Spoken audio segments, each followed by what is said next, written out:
Welcome to episode 3 of my vlog, and this time we're back at the Borough Pit and we are in the autumnal and going into the winter season, so it's late October, and this episode is going to be about tactics that we're going to be using in the autumn.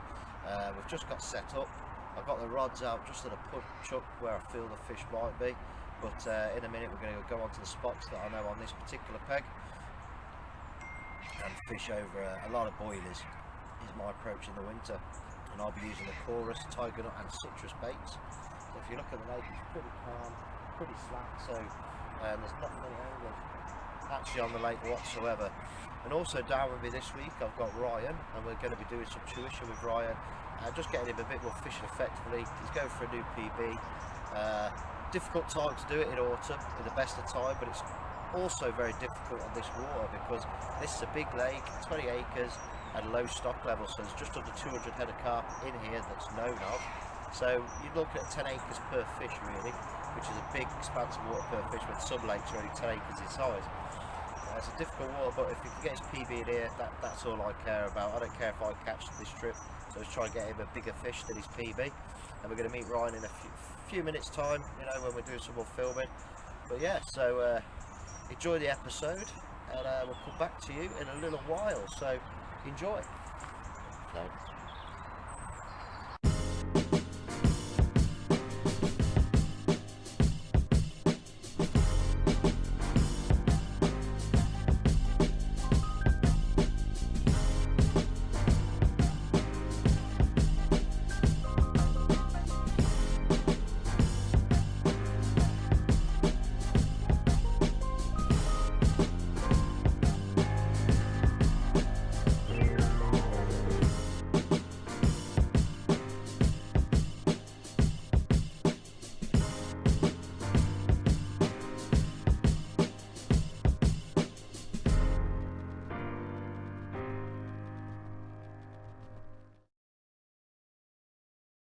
Welcome back, and as you can see, Ryan is joining me. Ryan messaged me from YouTube and he asked if he could come down and develop his carping skills. He's been on some small lakes, but he really wants to beat his PB. What's your PB? 13.5.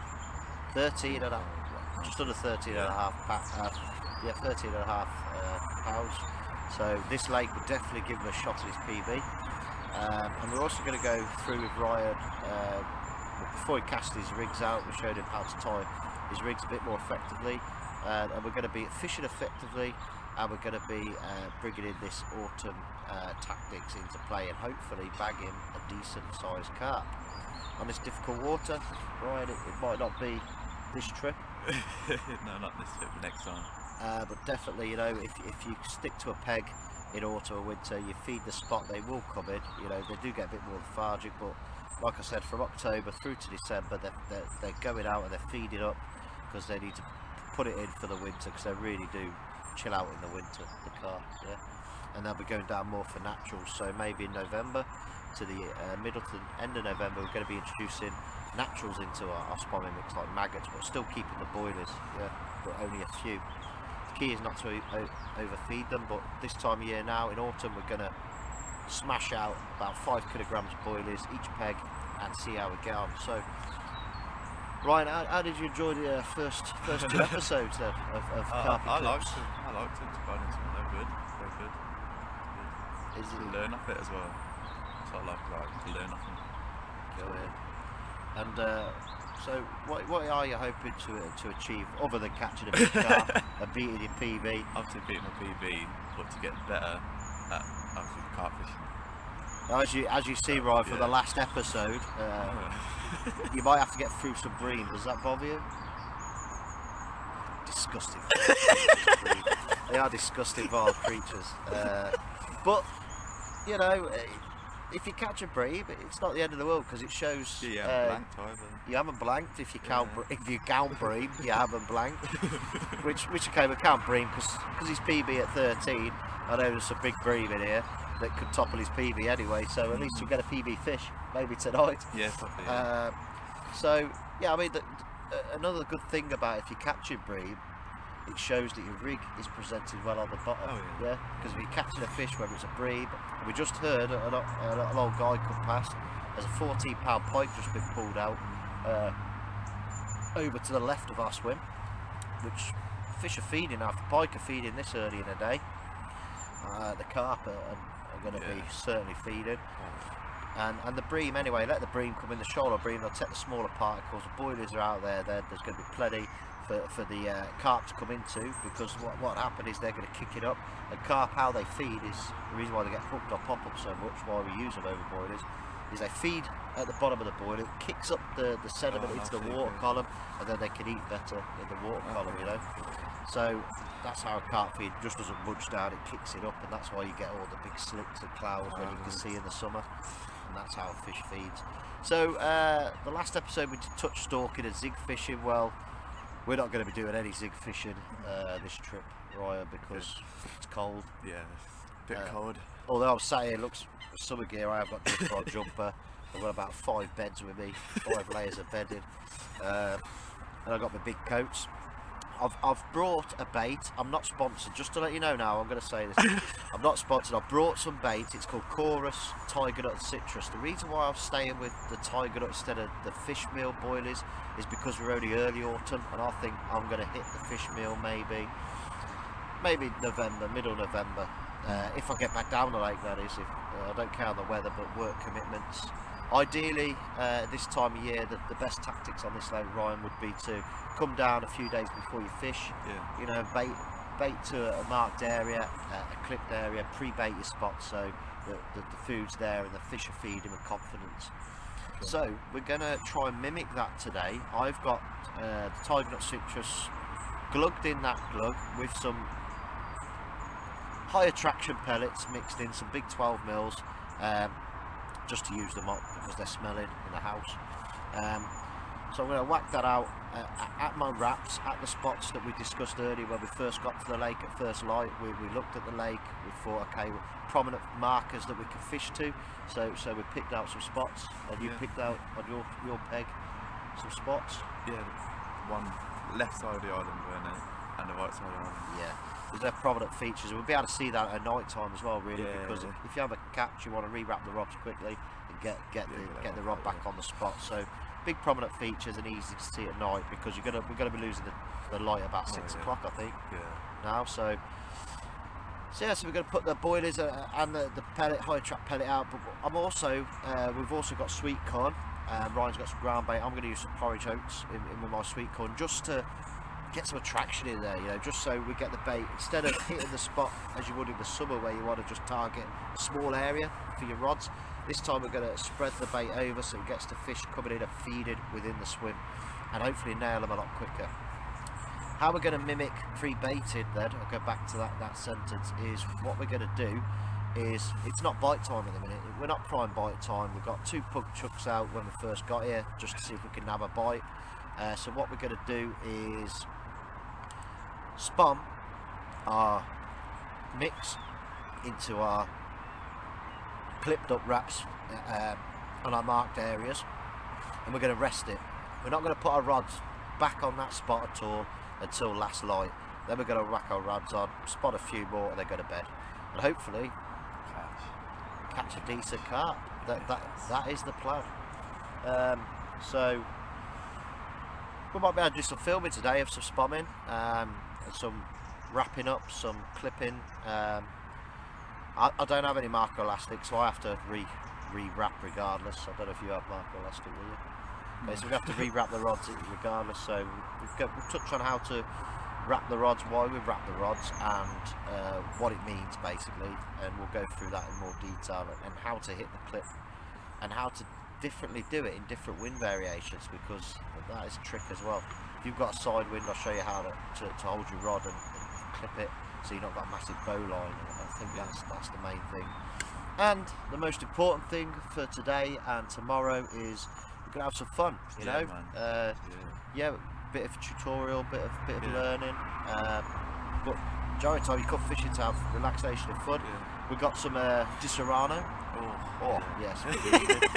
I've got a couple of old wickets from the last barbecue from the other vlog, so we're gonna smash them out. Trick is not to get pissed. To be fair, you don't want to get pissed when you're fishing, but to have a few drinks. And Disaronno is really digestive, so really it's just having a drink after food. So it'll help us digest our food and go to bed and dream of big carp. So the next time you see us, we're going to be probably do some wrapping up. Yeah, we're going to wrap the rods, rebait them. No, we're not. I lie. We're going to be wrapping the spom rod because we rested the swim. Yeah. See, you didn't pick up on that. You're supposed to be learning. I didn't pick up on that. So yeah, so how long have you been fishing now, Ryan? Carp fishing? About a year. About 6 months. 6 months. So I ain't much longer than that. I've just had lots of help. So now I've got to help Ryan know what I know. But I also learn from YouTube. These are what my vlogs are about. If we can show you something or bring something to your fish that you can learn, then we're doing our jobs. You know, we all like to be social. If you want to come fishing, just message me like Ryan did. You know, leave a comment in the videos, and we can invite you down. Day ticket. I do slightly know Ryan, so this is why he's overnight. But I could get permission for the right people if it's possible. So I'd like to give a shout out as well to the Carp King 71. Been chatting to me on my Instagram and giving me some help and advice, and generally a nice bloke to talk to, and great videos in his YouTube. And also one of my favourite YouTubers is Beza on the Beza's Carp channel. I'd like to give a shout out to Beza. Again, another well-known carp YouTuber who shows you tactics, helps you with your fishing, and them two guys really inspired me to kick things off. You know, you got the obvious other ones, but yeah. So we'll see you a bit later, when we're wrapping up and getting everything ready. First, I think, should we have a brew? Yeah, let's have a brew.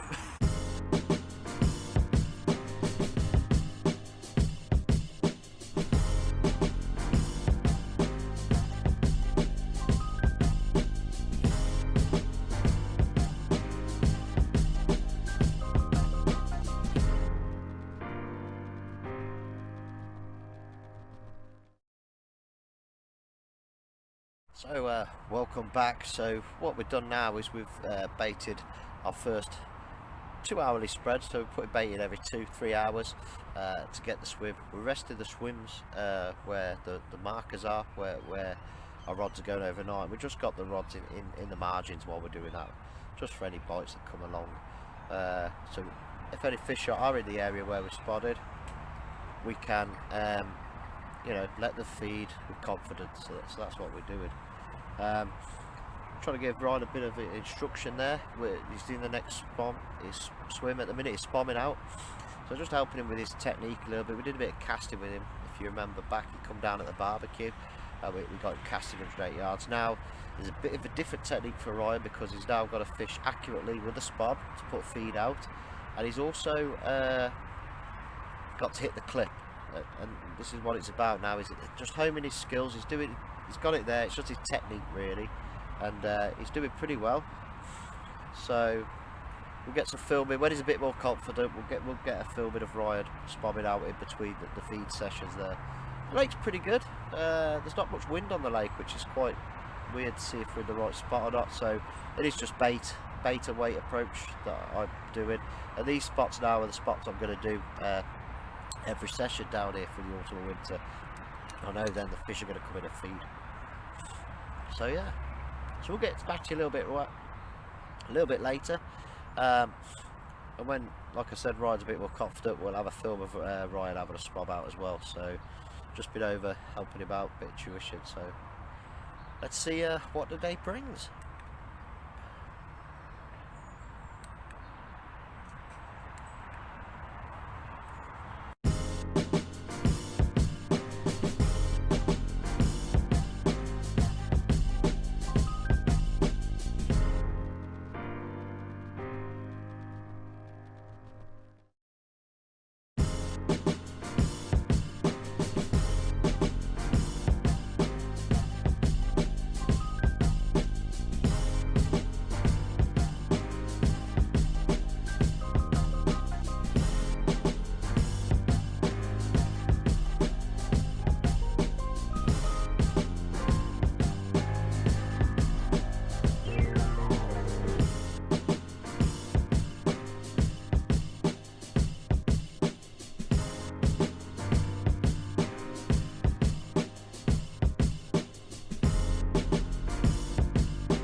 Welcome back. So not much to report. Like, we've just been baiting the swims like we said we was. We've got 2 in the margins just while the swims bait and the fish get confident within the swims.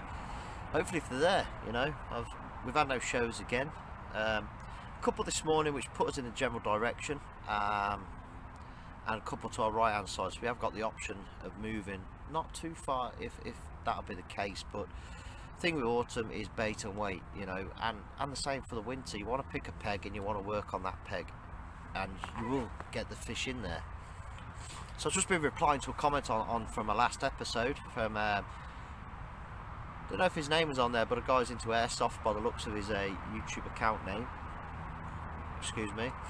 So I've just seen a slick come up where my bait's got out, so hopefully we have some good action tonight. Okay, so he's asking for some winter tips and tips for fishing for beginners. Well, first and most important tip I could give you for winter is, if it's your first winter session, is not choose the most difficult lake. I mean, where I fish is a difficult water any time of the year, never mind if it's summer, you know, spring, autumn, winter. So pick a lake with good winter form. You know, if that means having to travel a bit on a day session, you know, but if you're happy then to obviously pay the price for the day session, but you can pull fish out in the winter, you know, that is all worth it to get yourself into how the fish feel. It'll be different. It's cold, it's colder. What sort of gear to take with you? Definitely invest in waders, some skins, some under thermal clothing. You could be on the bank for a long time. Okay, which is bringing me into my top tip, is comfort in the winter. I use a 2-man bivvy all year round because the gear for doing the YouTube vlogs, for photos, and also I just like the extra room, and if my son comes with me, it's all good, you know, so he can come and sleep in there with me as well. So comfort is I'd say a big factor in the winter. Make sure you're warm, make sure you have hot food, make sure you have hot drinks. You know, the NGT bank grill you can pick up for pennies, you know, and a stove. You don't need to go out and buy all the fancy name stove like Fox kettles and that. Just go and buy one off eBay. That's why I've got a Halfords cook stove that I used to use camping, but it does the same job. It's aerosol driven, and I cook food on there, pasties, omelettes, you know, anything, steak, pizza. So yeah, make sure you comfort, make sure you have hot food. Sleeping bag, definitely get a 5-season sleeping bag. Now, if you're on a budget or you don't want to spend out loads of money, you could always use a normal sleeping bag, but take a duvet with you, like a house duvet, and just wrap yourself up in that over the top of it with some throws, you know, keep yourself warm. Crocs. You might laugh at this, but Crocs definitely, because in the winter you want to take your trainers off, you're going to be wet, probably muddy, you don't want that all in the bivvy or by your brolly, so Crocs you can just slide into them and go and play the fish, you know, or put your waders quite close to the entrance of your bivvy or to the side of your brolly, so you can step into your waders when you're going out to get the line to play the fish. Be prepared for long weekends, be prepared for blanking, you know, you're not going to catch a fish every time you go carp fishing, especially in the winter, so be prepared, wait, find them, you know, find the fish, have a look what the lake's doing. If it's a lake like mine where they don't show themselves a lot, but if they do show themselves, move on to them. Pick a peg then and work on that peg throughout that season. What else? I was just losing my train of thought then. So what was we talking about? Yeah, comfort. So I lost my train of thought. I do apologise. Someone just spotted next to me, that's why. I've just seen a spot go. It's just like took my mind completely off it. So yeah, okay, so that's what I was talking about. Get everything ready, have everything pre-done, like your rigs. Do most of your rigs at home, so you're not having your cold hands tying your rigs up. Pre-soak your baits a good 48 hours before you go to a lake in the winter, and don't bait heavily in the winter. Fish are lethargic, there's less oxygen levels anyway in the water because the weed's dying off, so that's a natural oxygen supply for the fish. So yeah, bait little and often if you like. I'll always send out a stringer of 4 boilers to what I'm baiting on in the winter, but I'll also introduce then naturals. So you got your casters, your maggots, bloodworm pellet, fish meals like krill, tuna, Pacific tuna. I'm trying a different approach just to see if it works, and I'm going with tiger nuts. Tiger nuts good all year round, so I'm going with a tiger nut citrus boilie, and that gives a bit of instant attraction, but I'm using fish meal pellet within that as well. So I'm getting the fish meal, I've got the tiger nut scent, and you know, at the minute I've seen some good slicks from my feed. I can't say if it's carp, it might be big scarlet bream, or it could be little fish, but there's definitely a big slick up there, so there's activity within my swim. Here is night bites, so I'll probably get a bite within the night. So yeah, naturals. Start looking at your rigs. I would always fish in the winter, if I know the lake bed, I'll be fishing a spinner rig with a good pop-up, but I'll also have a maggot medusa on that, and on my other rod I would have a wafter with a maggot medusa on, just to see which one takes. If the wafter takes, I'll put both on. If the pop-up, I'll put both on. And just still over a few boilers, talking, normally I'd spum out in a session about 5 kilos in a session down the lake, 48 hours. I would definitely probably only be looking at a kilo of boilers within the same session in the winter. High attract glugs, you know, your krill glugs, your tuna glugs, or the glugs like your tiger citrus glugs that cover your food. Glug them up good. Oils, stay away from fish oils like halibut, but you can use stuff like sunflower oil within your pellets, and that will give off a nice attraction. It's not too heavy. Your food, make your food items soft. You know, the fish are lethargic, they're tired, and they just want to eat when they come across it. So that'd be my top tips for winter. It's definitely location. Do your study, do your time, marking out your swim, you know, because it's not just a fish for a day and then you catch it and walk off, you know, you're looking at the whole season. So mark out swims, mark out a couple of swims for choices for where the fish move around the lake.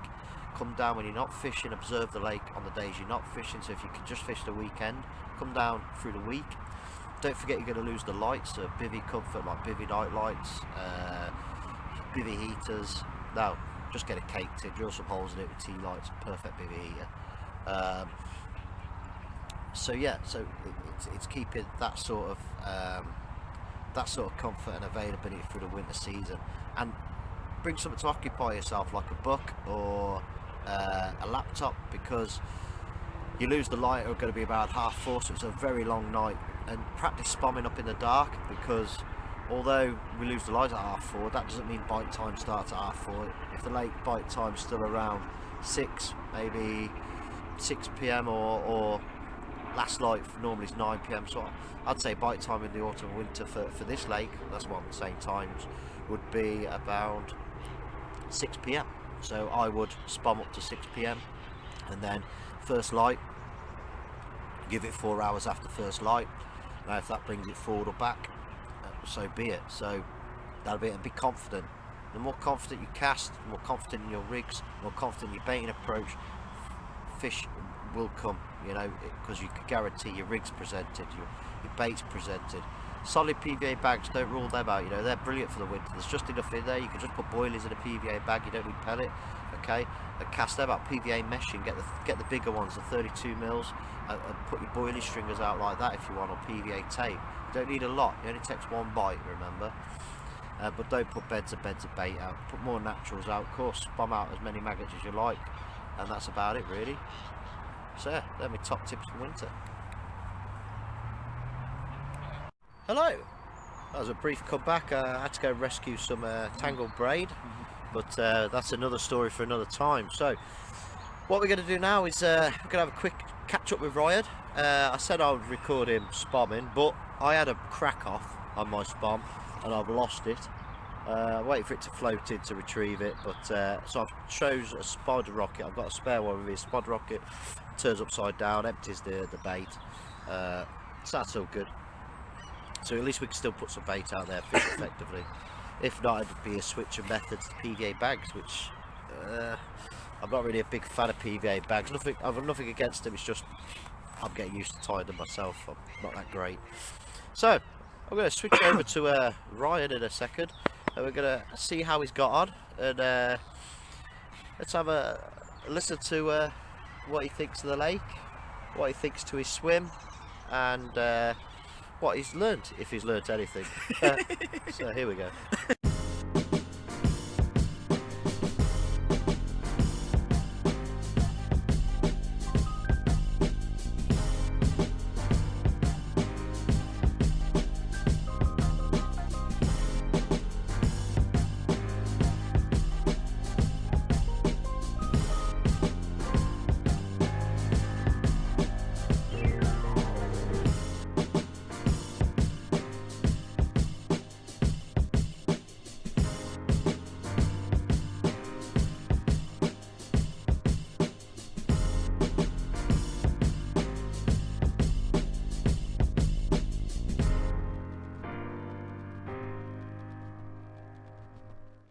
It's very big, very clean. It's not that weedy. I learned how to cast better, a lot better. The rigs, getting there with the rigs, with the spodding as well and stuff.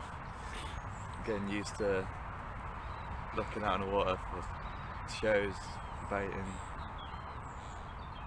Yeah, had to raff as well. Getting there with the raffing. It's alright. Been alright. You're doing well. Been alright.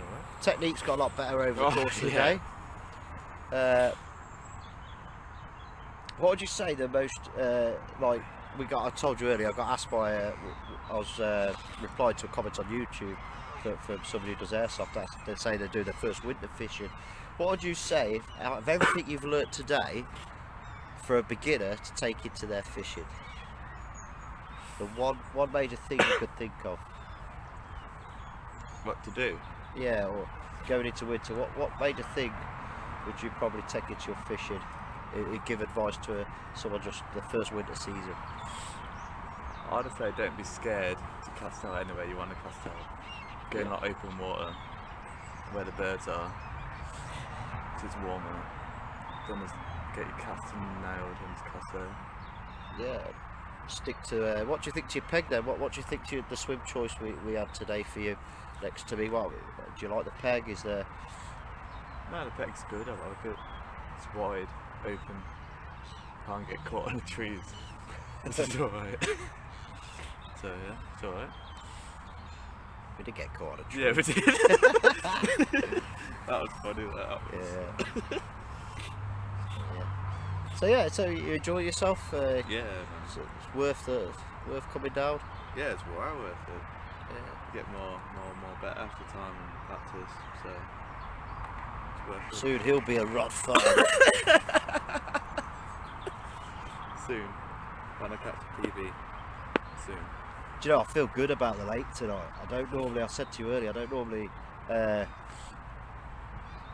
actually excited for tonight to see what happens, Oh, you know. yeah. We're going to be in about an hour's time, will be our last spot out for this evening. Unless we get a bite, then I'm obviously going to top up the swim. So that'll be interesting. We've decided, haven't we, Ryan, that I'm actually going to bait your swim for you. Yeah. Just because we're running out of spares now. But never mind. So that's it. So we'll catch up later. Yeah. Yeah, man. You want to say hello to anyone or? No. So there we are. Oh, my There's the throat. view from my Fuck. peg. Ryan's just next door. Move your head, Ryan.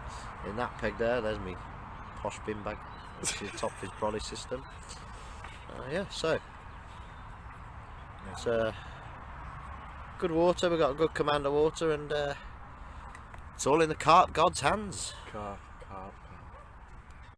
So guys, just so you know now, we have now lost the light, as if you can see. The small filly you see before, I know it looks bright behind me, that's because it's just reflection, but we are losing the light quite a lot on the lake now. So, going into tonight, I feel quite confident actually. I think the bait spots are baited really well. We've rested the swims, we've not had the rods in all day, we've fished margins instead and let the bait do the work. So hopefully, fingers crossed, the carp gods will smile upon us and we'll be rudely interrupted in the night. So fizzing over Ryan's spot now, I can just see. So that's all from me for now, Ryan. It's all for Ryan now as well. So cheers, and hopefully we'll be rudely interrupted and we'll see you soon.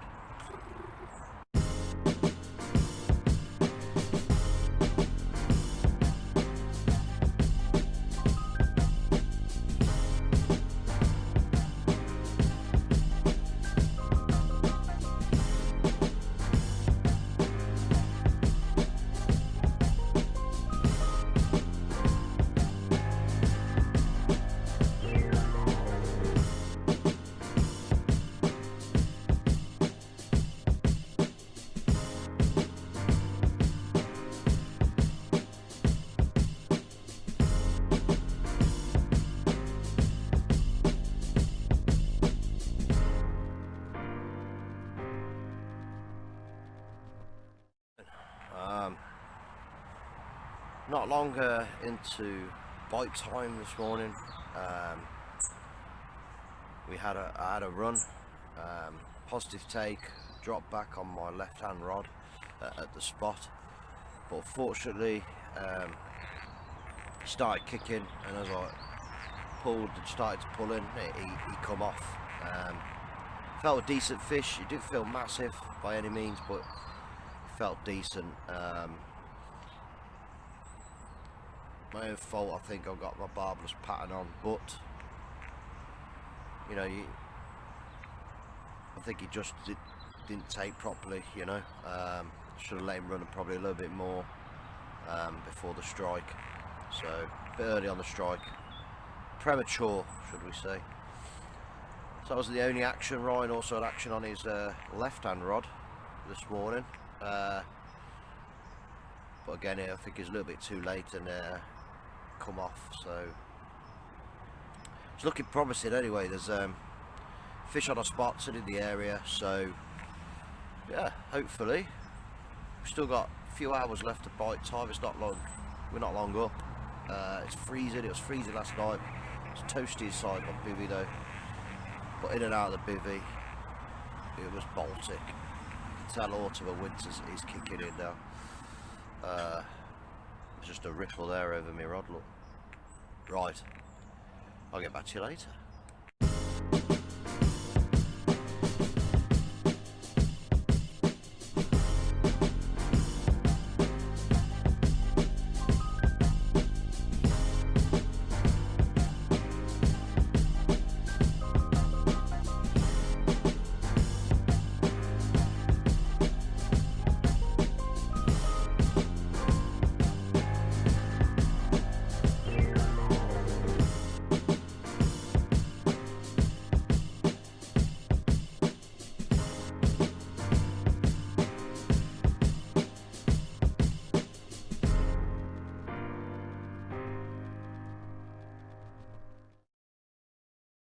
So here we are, we're back. Prime bite is now officially over, look, as we've just been invaded once again by the cadets. The powerboat just come before the canoeists, churning up the spot where I'm fishing. There's my rods. I'm a good way out, so I'm not fishing close in today, and yeah, that's the view from where I'm sat. And yeah, now it's well and truly for me bite time over. And the powerboat's coming in behind the canoes, and yeah, it's and another invasion of the cadets. So Ryan next door maybe still have a chance because you know, he's a bit closer in maybe, but me, thank you the cadets, you've trashed my swim. Look at you, look at them, the whole of the lake, and they have to go where you're angling. Hey, well, that's it. Looks like I'm resting the swim again. I can't even spot out because they're over my fucking zone. So yeah, I need them to bugger off so I can bait up as well. But anyway, we'll catch you later. Go back. So, as you seen earlier, the cadets were on the lake again, invaded us. But the good news is now they've buggered off. Means we can, I've baited the spot, brought in the long lines obviously when the cadets are on. I've baited the spot now they've gone, so I can spam, and I don't want to hit them out their canoes, because that wouldn't be right. So I baited up the spot. We had a run this morning, so I'm hopeful tonight we'll contact. I will have a slight change in my rigs, and I'll go through that a little bit later. At the minute we're just doing some marginal tactics, and I got asked YouTube, do you do any fishing tips for beginners? Well, we're going to be doing that actually now. We had a good idea last night, me and Ryan. We thought, why not once a vlog do top 5 tips. Obviously winter fishing will go into more depth next month when it actually becomes winter fishing, but we'll give you some theories towards the end of this one as well. And but we're going to be going into casting, wrapping in depth. So why we wrap, but it'll be a short wrap. We're not going to wrap 25 wraps, we're just going to do a couple. I'll show you how it hits the clip, record that, how to feel the lead down. Again, different types of drops and different types of like gravel, silt, sand, weed will give you different pulls on a lead, but we'll go through that in a marking the swim out tutorial. And these will be shorter videos where I'll come down in the day and just do the filming in the day. It'd be a lot easier for me with my work schedule. So this is going to be casting out, dropping the lead down, feeling that lead down, and then settling the line, so sinking the line, and then how to play it and put it in the rest, and how to effectiveness of different types of like slack, semi-slack and tight lines, and what conditions suit which type of line configuration. So we'll do that in a few minutes, so that's when you'll come back into the vlog, you'll see that. So until then, we'll see you in a bit. Welcome back, and we do fishing tips for beginners because we got asked on the YouTube channel by somebody. We're going to cover up how we fish effectively and how we can get bait to the same spot the rigs at constantly. How we do that is by using distance sticks like these here. They're not named distance sticks. These were £10 off eBay from a company called Leaders. I don't pay out for names like Signet, Cord or Fox, although I do for safe leaders and important bits of tackle. Right, so The distance sticks are set at a rod length apart, which equals 4 yards. So each 12-foot rod is 4 yards. So if you're using a 13-foot rod, you know, you can still wrap to 4 yards, but use a 12-foot rod to wrap to, or count 13 at times your wraps by 13. So how we wrap, you don't just go round the sticks, because if you do that it jumps up, you get in a mess, a bird mess. We go round in a figure of 8, like a Scalextric trap, okay? That's unless the cameraman decides to walk through the wraps. What are you laughing at? So he walks through the wraps, takes out your line, creates a bird mess, and makes you do a second take, which is what we're doing now. So My bad. we're going to try this again. This time when he comes around to see the clip inside of the I'll go around the tutorial, other side. he goes round the sticks and not through them. It'll be alright.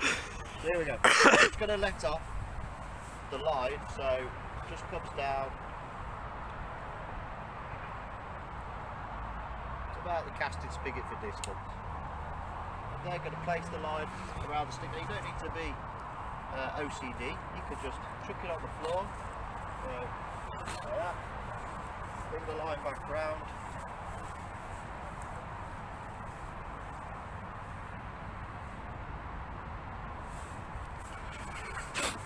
Okay. It's okay, you can see clearly I haven't wrapped yet, so there's no more taking out my line. So now what we're going to do, we've got it tight now, we're going to hold the line in our hand, we're going to unclip the bail arm, okay? And that's how we walk the line off. Some people use bait runners or free spool. If you do this, you can create a bird's nest within your reel, so you don't want to do this. So all I'm going to do now is walk the line in a figure of 8 around the distance sticks. We're not going to do 25 wraps, we're not going to go for huge distance, this is just a tutorial leading us to the second part for casting, feel the lead and setting the line and going through semi-slack, slack and tight lines of when to use them, when not to use them. So we're going to wrap up 4 rod lengths, which 4 fours, Ryan, is 40. 12 yards. Okay, so I'm going to start wrapping up now. I thought you said 4 tens. He's been practicing 4 times 10. That's what it is. Okay, so we're going to start wrapping up the rods. This time don't walk through. No, I won't this time.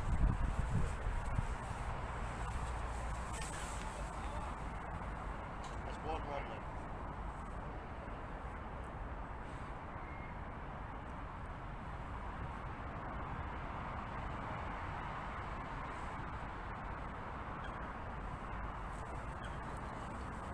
length. Step over, slide. Nearly did it again. Okay, now as you see from the take 1, I've already clipped. I'm going to show you how to do it. So you put it in the bail. Bring your rod in just a little bit. So you got a little bit of line to work with. So you got your thumb on there, so it's easier. Go round the clip. You got big sausage fingers like me. Round the clip and round the clip again. That just keeps it in place. Then lift your rod up, holding the line tight. About a foot rod and length away in the middle of the sticks. All you're doing then is bringing the wraps off.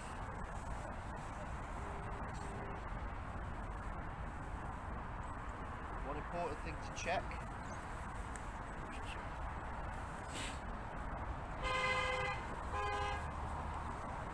Check the end spigot. We ain't got no tangles. Because if you cast that out, you can crack off if it's caught around the top of the eye. But that is how we wrap up the rod.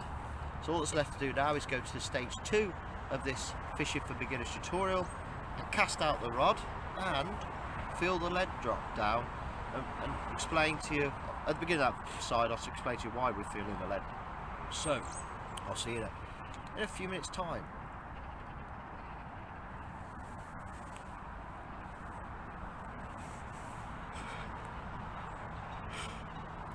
Okay, so part 2 of the tutorial then, like we said, was wrap it up, is the cast, feeding the lead down and setting the rod with the 3 different types of lines mainly used.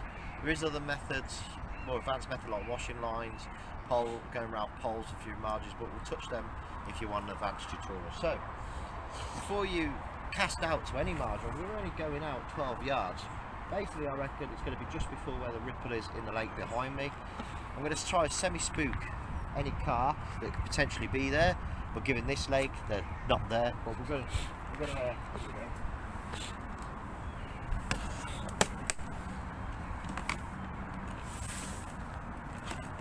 grabbing a handful of my bait of choice for this trip is the Chorus Tiger Nut Citrus Boilie, and it still smells perfect after being in that bucket.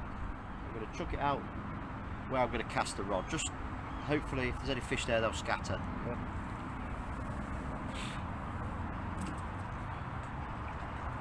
Okay. I'm now going to get my rod while you view the lake. I'll be back in a second.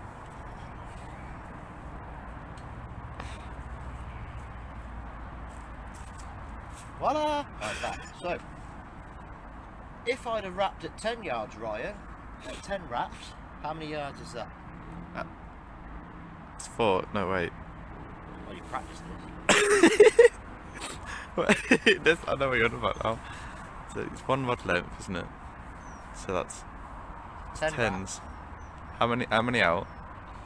How many out? 12.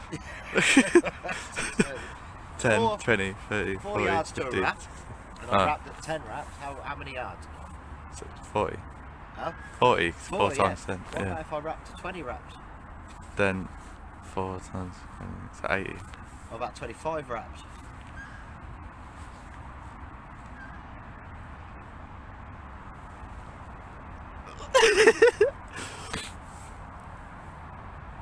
$100. Right. 100. 100. 25s or 100. 100. Okay, so but we haven't done that.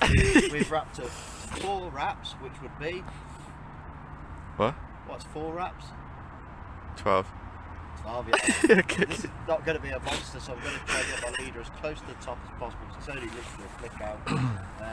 Normally when casting you want the lead in line with the spigot of your rod. And that gives you a perfect arc to drop the lead back, but it also puts pressure in the rod so it loads the rod up, yeah? Loads the rod up behind it, that's how you cast. For distance you can set the lead halfway down. For me, I'm going to set this close to the top as possible. So, that's it, that's all I've got. Okay, so that's going to have to do. Your bail arm, when casted, always has to be at the top, yeah? Then you trigger finger, as I call it, pull your line, release your bail arm and you're ready to cast. So I'm going to do that. Ryan's going to stand at the side and you're going to see the cast and how I stand, the importance of it, and then we're going to feel the lead down. So let's get into position.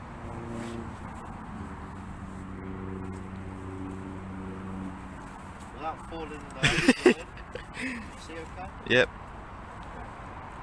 So I'm happy, I know my target is. Pick a tree, prominent tree on the horizon.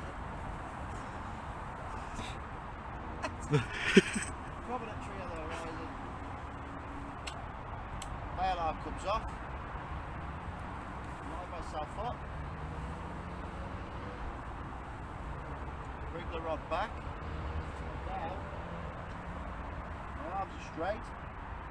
Weights on my back foot. What I'm going to do is follow through. Bring my left arm through into my body. Cast. Like so. Then felt the rod down. The lead's got down with a bit of a thud because it was really short distance. So I felt the lead down. I'm unclipping the line clip, like so.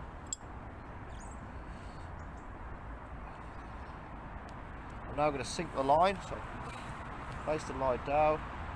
If you watch the water, you see the V coming. Yeah. See the line there? It's tight. There's a little bit of weed in front. So if I was to pull that line down, the V comes into the rod. That's how we sink the line. What I'm going to do though is I'm going to reel so my handle goes to the bottom. Like so. Bail arm to the top. I'm going to take the drag off the line. Like so you can hear the front clutch going. I'm then going to walk the rod into my rod step. The lead will hold that rod to the bottom. I'll place my rod into my rod pad. Now, this type of line would be a tight line. So as you see, you've got no movement. No movement whatsoever from the lead to the rod. You'd use this if you are fishing close to snags, so right up to a margin. You don't want the fish to go into the margin or into the snags like an overhanging tree. You'd also use it over weed with your rod pod a little bit higher, and you will also use a tight line at distance because the bite indication is a lot better. So distance fishing I class as anything 18 wraps and above. Yeah, you might class it as something else, but distance fishing is 18 wraps and above for me. Now we look to another type of line called semi-slack line, which from the outside of the bite alarm to the big spigot, set the line till it starts to sink. I'll show you with the bobbin because it's easiest. Click the bobbin on. See how low down that bobbin is? So that would be a semi-slack line. Use this if you're going over a weed shelf or a bar, and you want the line lay to be pinned down from the bar up to the snag or the bar up to the weed bed. The other type of line will be totally slack line. Now we use this for marginal fishing like we're doing here, where there's not much of a weed bed, nothing is that, and that means that the fish can come right in and you're not going to get liners. So to do a slack line, show the bobbin up, do it so it's all slack. You see a bobbin rest down like so. If you can see, the only part of the line now going into the water is not even a quarter of a rod length out. Excuse me, that would be a slack line. And like I said, we use that in margins where the fish can swim over it and it's not going to impede the fish, we're not going to get liners, and it's not going to spook the fish to your hook bait, more importantly. So that is cast into the clip and wrapping.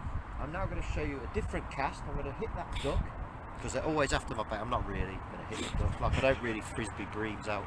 Okay. So I'm going to reel back in. I'm going to show you a different cast where, because although we hit the clip there at four wraps, which is 12 yards, it hit down, had a bow line, and it's made a bit of a mess. So I'm going to clean up that. So I'm going to show you how to feather the cast out. So as I feather, which is touching the spool with my finger and then stopping it just before it hits the water and feeding the lead down. What I'm feeding for is a hard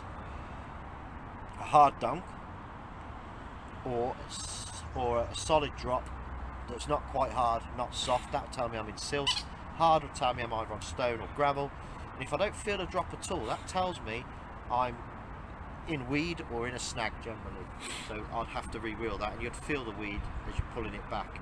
We'll go into marking out and swimming on another tutorial, but we'll show you now how to cast, feather the cast, because obviously if you see a fish and you want to cast to it, you're not going to know the wraps. So that's why this part of this tutorial. So we're going to cast, feather it down, feel the lead, and then do everything again, set it up. But this time I'm going to set it up as a how far should we go? I'm going to set it up as it is, a tight line. Let's say we'll just pick one out about 100 yards, yeah? Just so you can see the feathering on the spool and how we do it. But then after that, that'll be the end of the tutorial for casting, feeling it down and setting the line. Then, to put it into practice, someone else who's been learning the same as everybody else, Ryan is going to do it from the off, and we're going to film Ryan putting everything he's learned into practice, because of him walking through my last video and wrecking it, making him do 2 takes, crushing a pizza box, nearly falling in the lake. So I think I'll go the other side of the camera for a little bit. Yeah, so that's it. Now the reason this is important for winter fishing is getting your bait on the spot. Now you're only going to be baiting little amounts, like you're going to be putting a few handfuls of boilies, maybe a couple of PVA bags of maggots, live food, naturals, maggots, casters, snail shells, naturals that the fish have in the winter. That's a big tip to put in your bait. Stay away from pellet in the winter. Stay away from corn, sweet corn. I don't, or hemp's good, but it lets off an oil. If you want to put oil to attract the fish, use a sunflower based oil where it's a lighter oil. Fish oils are very heavy in the winter. The fish don't like it. So boilies, natural food, and actually when it is winter tactics, and next time you see me when we're going into winter tactics, you will see the maggot Medusa rig. So I'm going to show you that, and we hopefully Ryan will be back on that one as well, and we'll hopefully get some devastation on it. It looks awesome as well when it's on the video. So are we ready? Should we cast out then, Ryan, and you can watch from maybe a safe zone, Yeah. maybe by the pizza box again. But I want the close up of the spool. Yeah. So you might want to stand on the duck boards. Yeah. Yeah, just throw it forward in. So we're going to do that. So I'm going to bring this in because it's a horrific cast. That's why I don't wrap up at such a short distance.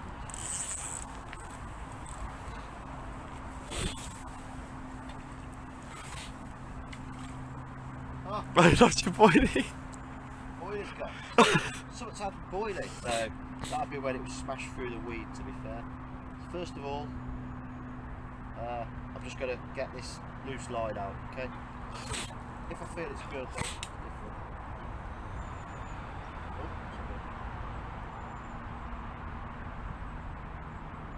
okay, putting everything into practice now. I'm not going to talk through it.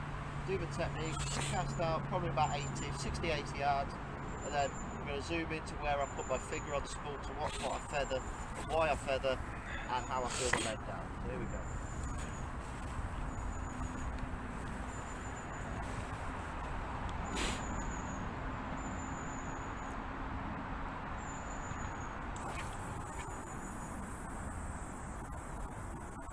Before it hits the water. There. So that is silt. Quite happy of his silt. Straight away then, if you look at the water, I'm going to bring my rod down. I'm going to try and sink the line. It takes a while when you're further out. So, because my rod's at the bottom, I'm actually going to let the clutch off. And I'm actually going to walk it back to my pod. So I ain't got loads of line. Again, we're setting the rod the same. We see this is the line still meeting. See the line going out? That V is now meeting where it is. Yeah? That is a tight line. All we do, again, same as the other one, we click the bobbin on.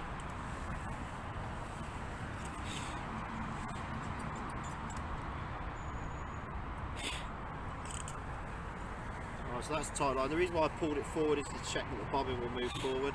Yeah, and it's not still dropping. We know it's not dropping anymore because the V isn't going out from the line, so this is a tight line. I am not bothered about fish now close into my swim. I'm not bothered about fish a couple of yards past where my line is going down. What I'm bothered about now is where I've casted out distance, is I've got a good bite indication for one, if it's going to pick up my bait, and I can bag one and get it in quickly and safely. Okay, remember, fish safety is important, so everything we do, fishing effectively, fishing in its areas, so we're not just casting those, it's all to do with fish safety. So that is the casting tutorial done for winter tactics. So, well, for any tactics, when we do stalking, I'll show you how to underarm cast, pendulum casting, but the three main lines we'll use is tight, semi-slack and slack. There is washing line, there is going around poles. If you go around this bush, say I'd wade out, put a pole, I'd cast, bring it around the pole, so I'm not going into the snags. There's that type of setting the line as well. That generally will be on a semi-slack as well. But that's it really, the cadets have gone, so after I've done this bit of the tutorial, it'll be time for me to spawn out some more bait. We'll watch Ryan do his margin rod. Well, whatever rod he's casted out, we're going to watch Ryan's casting to see if he's learnt anything, and to put it into practice. So, hopefully we'll see you later with a fish.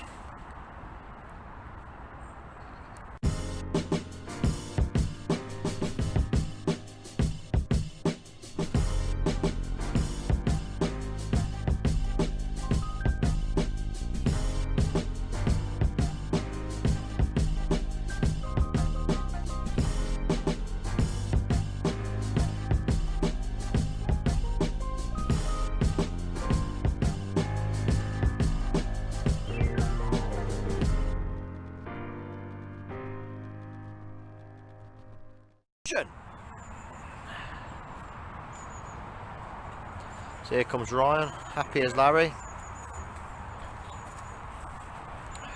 Ryan's going to give us a really good piece of advice now, aren't you, Ryan? What have we just found out while we're thinking, oh, you know, we haven't even had so much as a bream on any of our rods, which is strange for this place. Why is that, Ryan? Because we didn't put a shot on when I had the... You don't just have to use shot, you can use lead put if I ain't lead got put, none. But you see here we've got a double, to get rid of the bream, we put a double pop-up on a rig. But it was then becoming a 7-inch zig. Put a shot on and now that's critically balanced. We just did it in the margin, now he's just got his chod section of his hook. So that isn't the worst of it though, is it, Ryan? Because I've just checked my rod that I have the spinner on, and I had a foot zig all last night on the right hand rod. I was wondering why the right hand rod it hasn't done any bites, and yeah, now I know. I was fishing zig style. Always check your rigs, Ryan. Always. So all we're doing now is watching Ryan, and we're going to put everything into practice that I taught him, and just to see how he's casting, if he's listened to his technique, if he's listened to what I've said, and to see how his technique's improved over the day.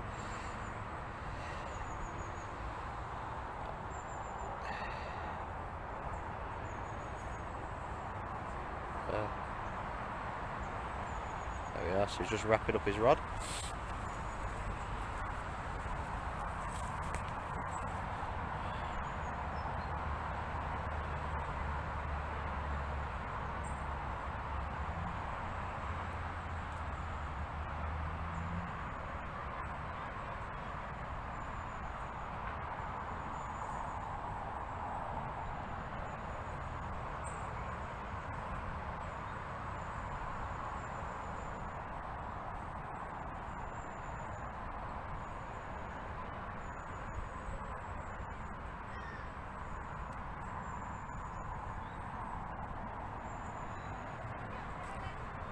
It's alright, mate.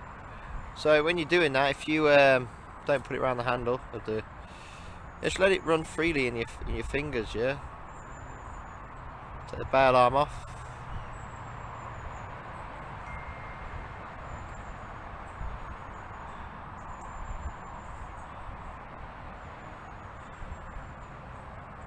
Oh, he's got in a right mess. Okay, I'm going to stop filming a minute. I'm just going to help him out. Sorted right out, finished wrapping up, just got a little bit flustered. So now we're going to watch his casting. Everything he's put into practice now. He's going to hit that clip, feel the lead down, and set his line according to where he's fishing. So, well out of the way, he's just getting himself ready. He's got a spot already on the horizon that he knows of, so got a good arc in his rod, good drop on his rod. Bail arm off, you. Yeah.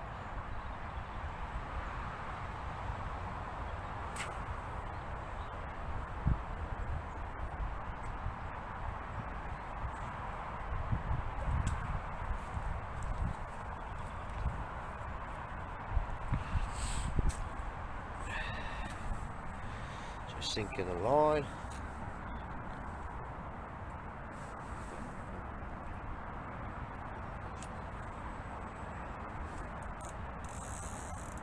Walk it back to hit the clip off. I didn't quite hit the clip, so we're just going to take the clip off. We did hit the clip.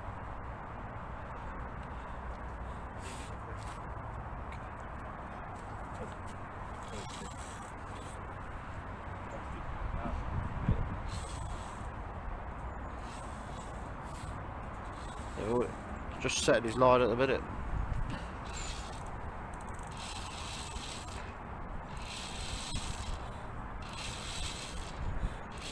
It's got to be close.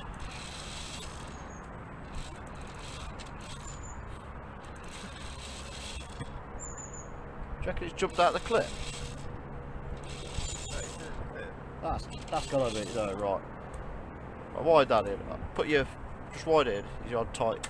It automatically does it, yeah. Go on, I've got the line here.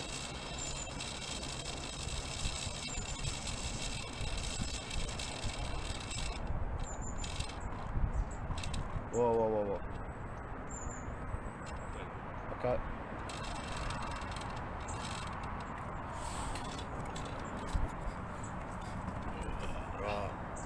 We're watching Sir Ryan set his line now. Just set it up. He's tested his plain clutch as well. He's done that already, I hope. Let's just see.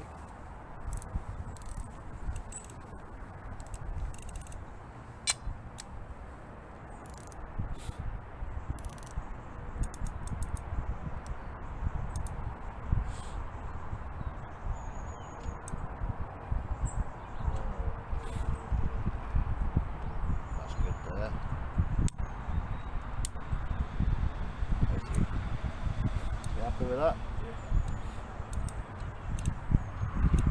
See 3 runners on. There's you. Ready to set his bobbin. There we are. So just checking. Obviously, you know, we all started somewhere, so we're just, you know, just double checking. So his casting technique's got so much better. How do you feel about your casting now, Ryan? It's a lot better than it used to be. Holy. Miles better. Yeah, miles better. That's just 24 hours with me. That's done that. You're welcome. What's the golden rule? Always check the rig in the margin to make sure you're not fishing a zig. Always. Excellent. He's just put his swinger arm on because he forgot his bobbins. But yeah. So it's time for me to bait up now. See you later. Welcome back now. You may look at me and think he's carping. You are right. But we found out, excuse me, we've got a nice clear spot in the swim next door. There's nobody in the swim next door, but I can't cast effectively to it from my swim because my overhanging bush is very overhanging. My bush is very overgrown, and particularly could do with trimming back. Stop it, Ryan. Right, so I've got literally a handful of Chorus Tiger Nut citrus bait. Like I said earlier, not sponsored. They smell amazing, but I brought them from eBay. 40 quid, you get the bucket, 5 kilograms in the glug. Can't beat that. So I'm going to crush a couple. We're going to bait up that hole in the bush. So we're going to, Ryan, we're going to bait up the hole in the bush. Best thing to do. That was a prompt. Right, Let's go. The fishing's a bit quiet, so we're actually trying to make it happen. Can you imagine if this works? If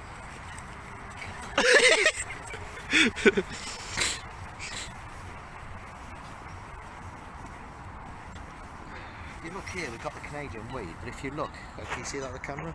Yeah, There's you a kind massive of clear kind of bowl see it. there. That has been cleared by, can you see it? Kind of.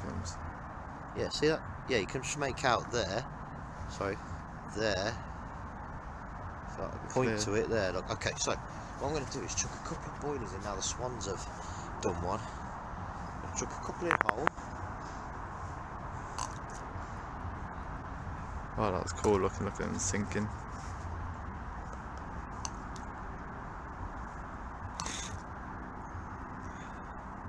Crush some up.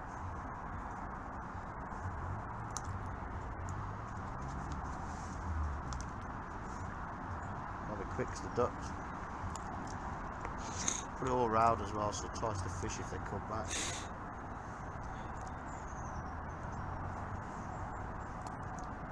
Okay, so we've got a little bit of boilies out there, yeah? What I'm going to do now, because we've got ducks coming in, I'm just going to chuck these over at the ducks to keep them away from me.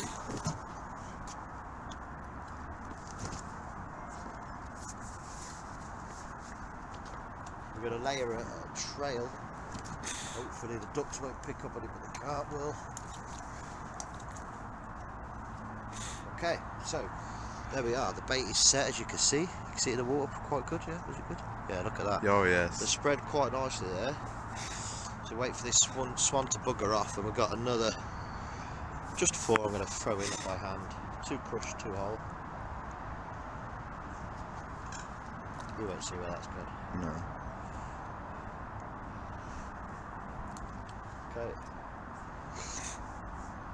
And I'm going to use one just to throw him off the scent. Right, so let's just go away. Walking away, what we're going to do is just make sure from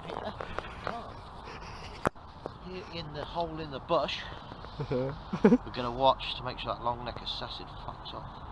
Sorry about swearing. They do annoy me.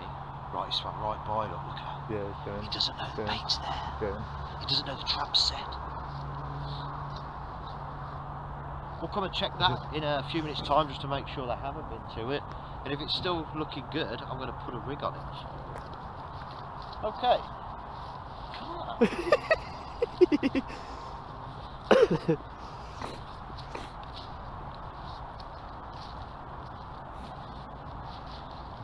So let's see what happens.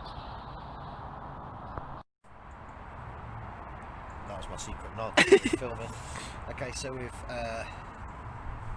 put the bait out. We're going to check now that it hasn't been done, and if not, I'm going to show you how to get the spot. But if you can't see it, how you're going to do it. So I'm not going to do that jump anymore.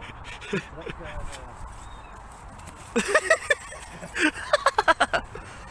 go on. My bum look big in these. Oh yeah.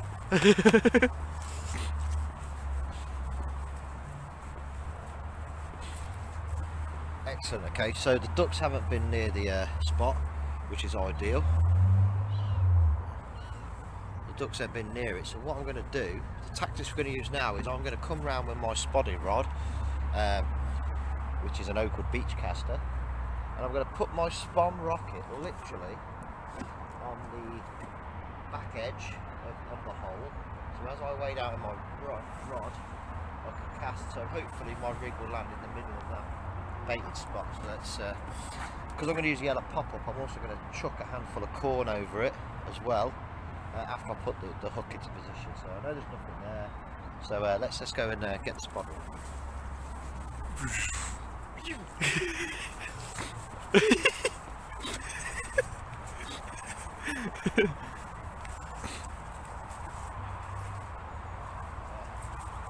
Oakwood beach caster up to 8 ounces, which I think you need for your finger stall. Always important, but not at this distance. So, I'm going to plop this where I need it. The thing about the rocket, it floats. So, and I lost my spot earlier.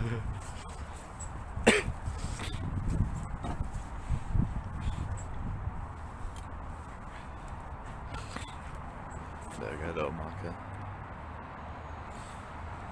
So, as you can see now, it's at the back edge, so I want to put my rig just in the centre of it, so I'll try and gauge it, and Ryan will tell me, he's going to zoom in if it lands okay, after it probably films me falling into the lake.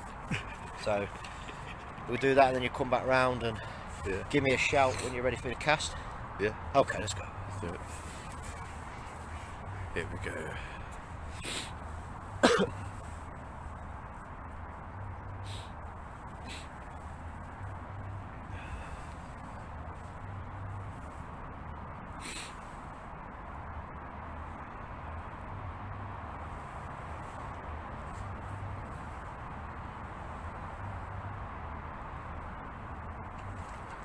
There it is, Wiggy Wig.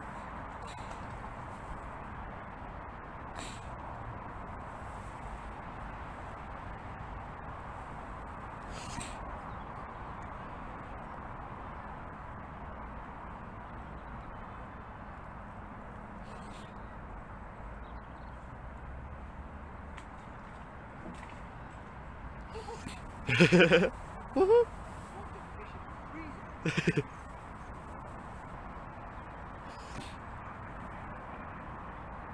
Oh, look at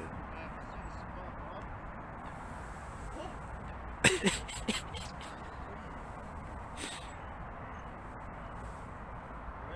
Yep. Bit closer.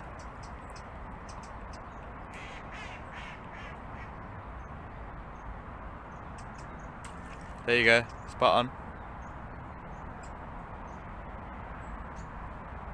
Perf. What? Yeah. What? Yeah. Yeah. Not anymore. Not anymore. It's in the weeds now.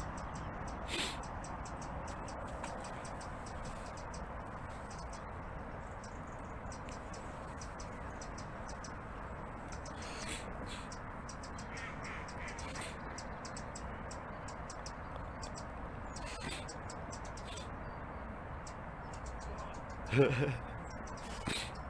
I'm going to adjust this on the back of this set.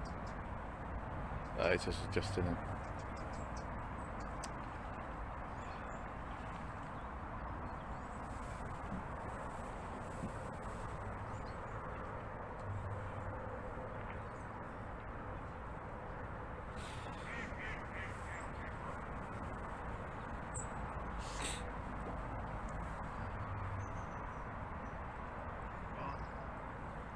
He's back. Yeah, I'm ready.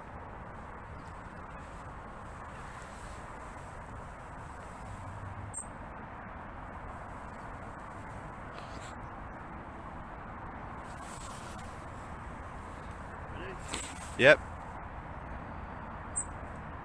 Reel it in a little bit. Reel it in a little bit. Keep going. Keep going. Keep going. Leave it there. Yeah.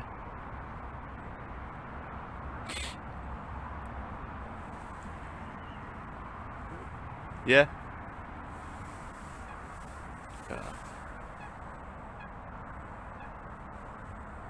There it is. There we go, Dave.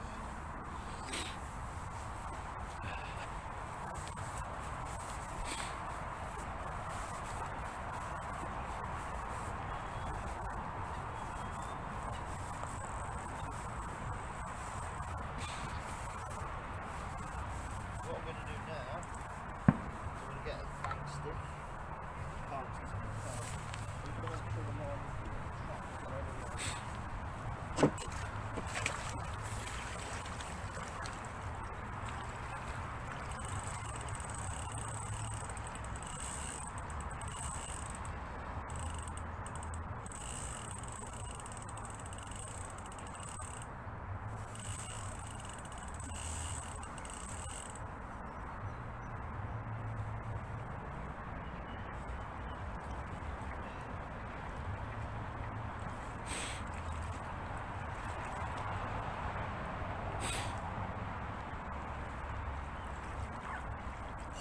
Cold. Freezing. Water.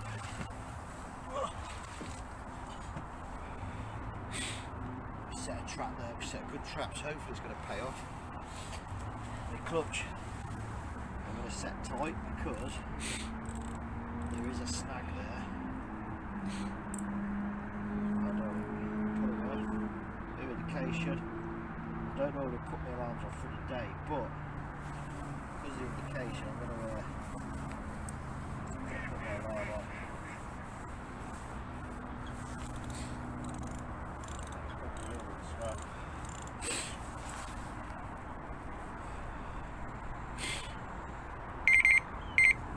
Okay, trap set. Hopefully we'll get a fish.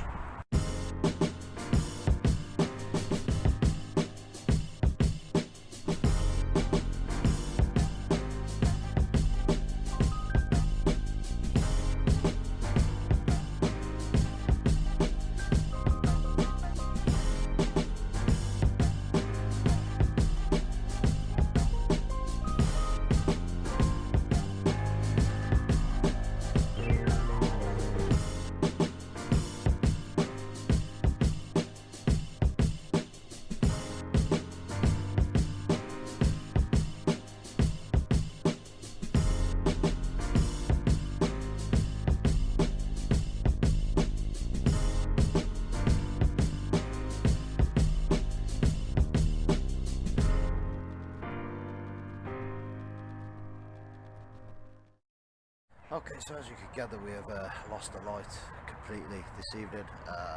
Didn't give us a chance to do some filming. Marginal spot didn't produce up till this point that we showed you earlier in the vlog. However, you know, after first light tomorrow, if I've had nothing on my 2 rods baited areas, then of course throughout the day I'll put it back on there. Hopefully some fish go in there and start feeding.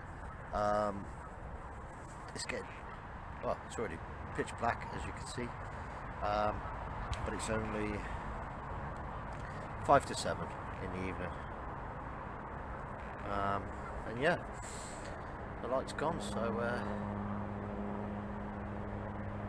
hopefully I'll be really awake later with a fish, or two, hopefully. I've done a lot of baiting, I've done a lot of resting this week as well, and my rods went out lovely this evening. I've got every confidence in both rigs. I've changed tactics slightly. I've still got a Ronnie with a spinner, sorry, with a banana caramel pop-up dumbbell, and I've also got a pineapple wafter on another one, but I've tried a helicopter rig this time. Last time I was here at the girth, I used the helicopter. Maybe just that free movement before it hits the lead is what's nailing the fish. So yeah, so I watch this space and I'll catch up with you as soon as we get anything else. So I've just literally sat down for a drink, and I have this in my net. A better clean bream actually. It's got a bit of sores on him. It's quite a big fella. There he is. It's quite a big bream. I'm actually going to weigh him, see how big he actually is. You know, it's quite a decent size. Let's weigh him. See what happens. So there he is. All safe in the net.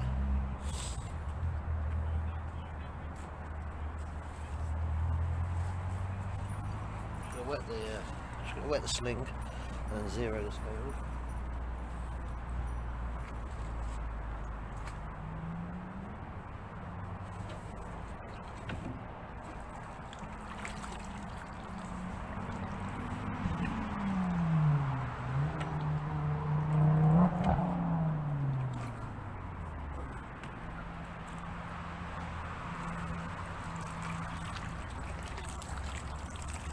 So we submerged the net.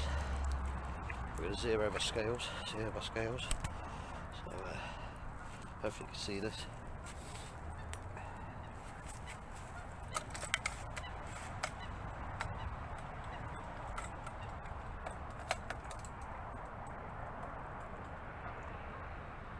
Scales weigh. Where the net weighs.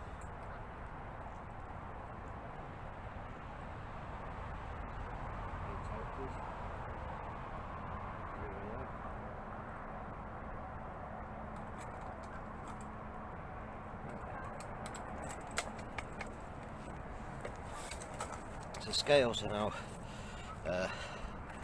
I'm going to put the fish, going to get him, and we're going to weigh him, see how big he is.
Weighs quite heavy actually, quite heavy.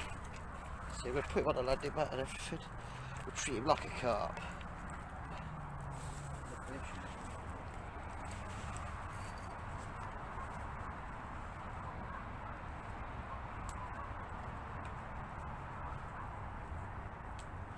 All this effort for a bream.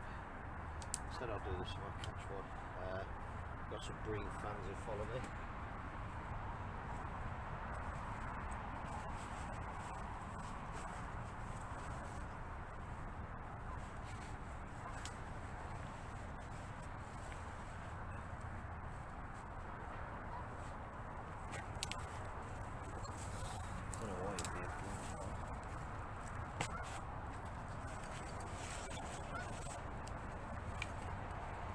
sure it's secure. Take the same curve when you put the car. It zips up. It's getting weighed. Getting weighed. That's safe for the waist stick. Oh.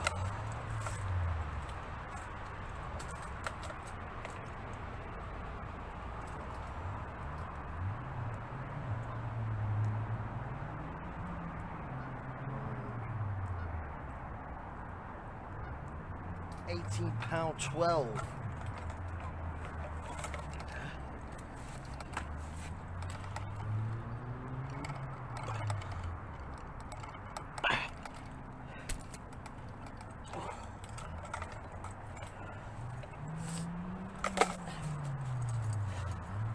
This bream, the size of it, £18 bream, £18, 12 ounces. Put him back. Hopefully he'll swim off.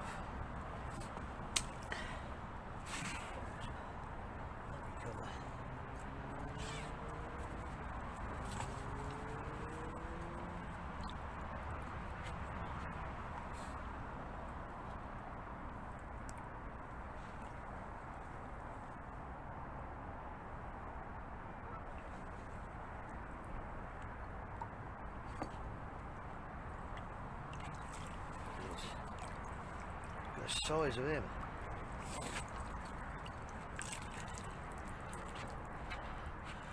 The size of him. £18, 12 ounce Borough Pit bream. I tell you what, when he first fought, that's why I got well excited when he first fought. He felt, and I'm telling you this now, he felt like a carp. He pulled and ran at least twice. So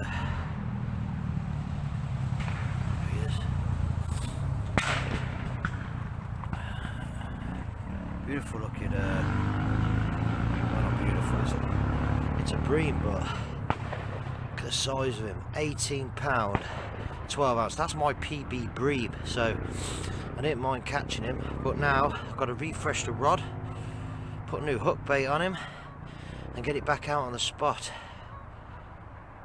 You take care, buddy. There we go, swims away, look. There he goes. £18, 12 ounce bream here at Borough Pit, Tamworth, Staffordshire, by the Snowdome.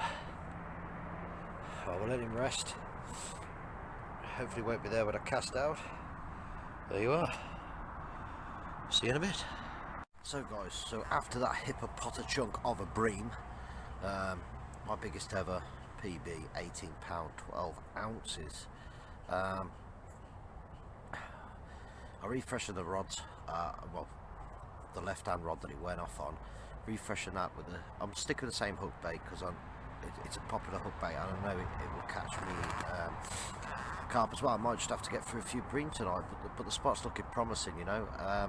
And what I've just done actually is put out a couple of more spoms and boilies just over the top, just in case they've got off and now the carp are going in. So that's what we're doing now. So hopefully, fingers crossed, I pray to the carp gods to clear steer the bream and give me a nice carp. So yeah, if it does, you'll be the first to know. Good morning guys. Well, it's absolutely freezing. It's very cold. I'm sat behind motionless rods. Last night, apart from that massive £18, 12 ounce bream, I've had nothing. Which is strange. I was up quite late as well after that, and I'm looking around and couldn't see any signs of fish to even try like move peg, because I've nearly got the lake to myself. Last night, looks like this morning there's not anybody on here, so I was going to move and try and have a bite, but can't see anything to move on to at the minute, so I'm going to stay over my baited spot.